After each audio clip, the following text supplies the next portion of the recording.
বেলেঘাটার তৃণমূল প্রার্থী কুণাল ঘোষ, এদিন তিনি রামনবমীর মিছিলে হাঁটেন। জোড়াসাঁকোর প্রার্থী বিজয় উপাধ্যায়, আমি লাগোয়া বেলেঘাটার প্রার্থী। ফলে আমরা সবাই মিলে, সঞ্জয় দা সিনিয়র লোক আছেন, কিন্তু মজিদরা এই সুন্দরভাবে এইটা যে ঈদের দিন আমরা গেছি, রামনবমীতে ওরা শোভাযাত্রা অর্গানাইজ করে দিয়েছে। জয় বাংলা। আসানসোল দক্ষিণের বিজেপি প্রার্থী অগ্নিমিত্রা পল, তিনিও রামনবমীর মিছিলে, মিছিল থেকেই জনসংযোগ।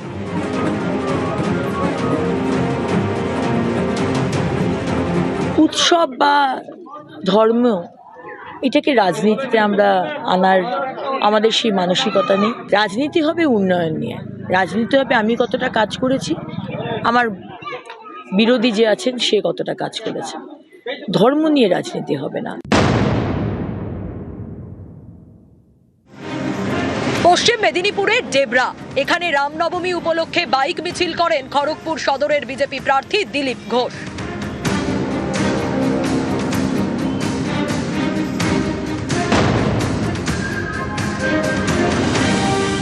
কামারহাটির তৃণমূল প্রার্থী মদন মিত্র, এদিন তিনি ঐশ্বরীপুর মন্দিরে পুজো দেন।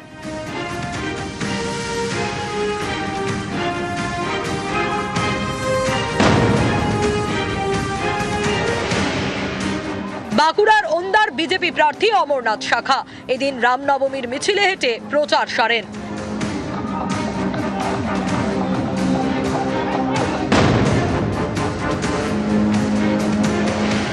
ইসলামপুরের তৃণমূল প্রার্থী কানাইয়ালাল আগারওয়াল, এদিন রামনবমীর মিছিলে যোগ দেন।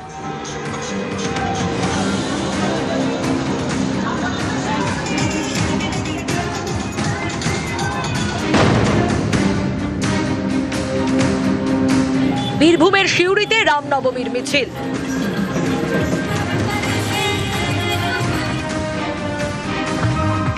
এই মিছিলে ছিলেন সিউড়ির বিজেপি প্রার্থী জগন্নাথ চট্টোপাধ্যায়।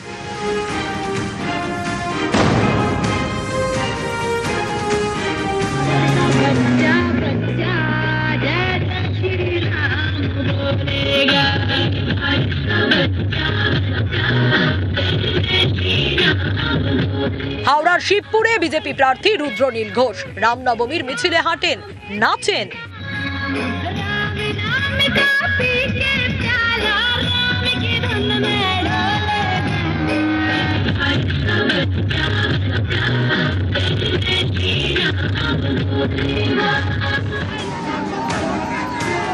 এদিন নিউ টাউনে রামনবমীর মিছিলে উত্তেজনা ছড়ায়। অভিযোগ, অস্ত্র হাতে মিছিল করেন বিজেপি কর্মী সমর্থকরা, বাধা দেয় পুলিশ, শুরু হয়ে যায় তর্কাতর্কি।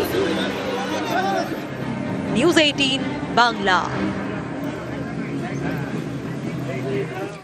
কেউ দুর্নীতিতে অভিযুক্ত, কেউ অভিযুক্ত পণের দাবিতে হেনস্থায়, কেউ বিজেপির ঘনিষ্ঠ বলে দাবি। ভোটার বঙ্গে কমিশনের নিয়োগ করা 4 জেনারেল অবজারভারকে নিয়ে বিস্ফোরক অভিযোগ তৃণমূলের। পশ্চিমবঙ্গে নির্বাচন ঘোষণা হয়ে গিয়েছে। 23 ও 29 এপ্রিল ভোট। রাজ্যে জেনারেল অবজারভার নিয়োগ করেছে নির্বাচন কমিশন। 294 বিধানসভা আসনের জন্য 294 জন জেনারেল অবজারভার। প্রত্যেক জেনারেল অবজারভার বিধানসভা ভিত্তিক রিপোর্ট দিচ্ছেন কমিশনকে। নির্বাচন কমিশন রিপোর্ট দেখে নির্দেশ দিচ্ছে, সেই মতো পদক্ষেপ করছেন জেনারেল অবজারভাররা। এই জেনারেল অবজারভারদের নিয়েই বৃহস্পতিবার একের পর এক বিস্ফোরক অভিযোগ করে তৃণমূল।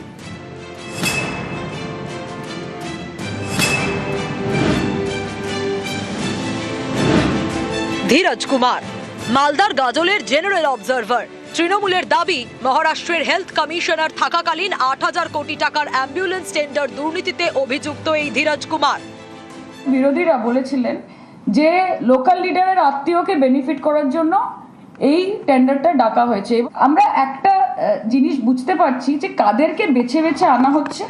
তাদেরকে বেছে বেছে আনা হচ্ছে যাদের বিজেপির প্রতি কোনো না কোনো রকমের দায়বদ্ধতা রয়েছে। তাদেরকে এখানে ডিপ্লয় করা হয়েছে যাতে তারা বিজেপির অঙ্গুলি হেলনে এখানে কাজ করে।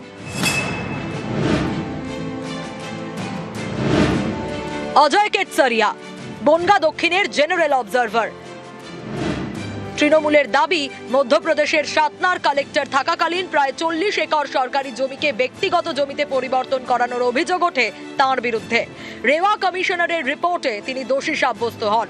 তারপরেও মধ্যপ্রদেশের বিজেপি সরকার তাকে ক্লিন চিট দেয় বলে দাবি। ছবিটা আপনারা দেখুন,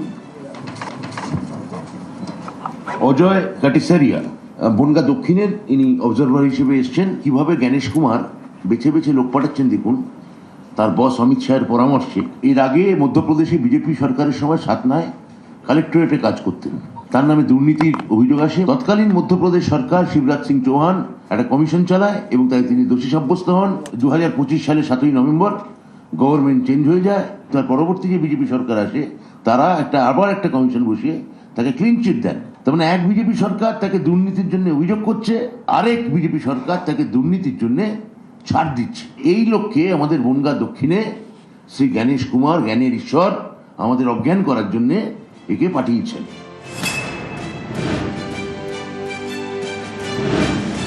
গন্ধম চন্দ্রডু বালিগঞ্জের জেনারেল অবজারভার। তৃণমূলের অভিযোগ, 2018 সালে গন্ধম চন্দ্রডুর বিরুদ্ধে পণের দাবিতে হেনস্থা করার অভিযোগে মামলা দায়ের হয়। তখন তিনি অন্ধ্রপ্রদেশের আদিবাসী কল্যাণ বিভাগের ডিরেক্টর। বালিগঞ্জে যে ভদ্রলোককে নিয়োগ করা হয়েছে সেটা একটা সাংঘাতিক ব্যাপার। গন্ধম চন্দ্রডু ফৌজদারি মামলা, পণ লেনদেন, ডাউরি, হ্যারাসমেন্ট অন্ধ্রপ্রদেশে করেছেন। আদিবাসী সম্প্রদায়ের সঙ্গে বিশ্বাসঘাতকতা করেছেন। তো আদিবাসীদের সঙ্গে সত্যি বিজেপি কি চোখে দেখে, এই গন্ধম চন্দ্রডু সেটা দেখিয়ে দিয়েছেন অন্ধ্রপ্রদেশে। সরাসরি বিজেপির আস্থাভাজন এবং বিজেপির যাকে বলে ঘনিষ্ঠ আমলা, এই রকম লোককে আমাদের বালিগঞ্জে পাঠানো হয়েছে। এই প্রত্যেকটা ঘটনা প্রমাণ করে শ্রী জ্ঞানেশ কুমার তিনি এই 294টা কেন্দ্রে একদম যাকে বলে টোটাল স্ক্যাম করছেন। অরিন্দম ডাকুয়া উত্তর 24 পরগনার মধ্যমগ্রামের জেনারেল অবজারভারের দায়িত্বে। তৃণমূলের দাবি, তিনি ওড়িশার মুখ্যমন্ত্রীর ব্যক্তিগত সচিব ছিলেন। ওড়িশার বিজেপি সরকারের মুখ্যমন্ত্রীর অফিসের গুরুত্বপূর্ণ পদেও ছিলেন। মধ্যমগ্রামের অবজারভার অরিন্দম ডাকুয়া, ওড়িশা যে বিজেপি সরকার স্থাপিত হলো, মুখ্যমন্ত্রীর নাম হচ্ছেন মাননীয় শ্রী মোহন চরণ মাঝি, তার অফিসে সিএমওতে সচিব হিসেবে কাজ করতেন। এটা মানে বোঝা যায় যে কেমন লোককে পাঠানো হচ্ছে, যে এটা কোনো যে এটা টেকনিক্যাল পোস্টিং নয়।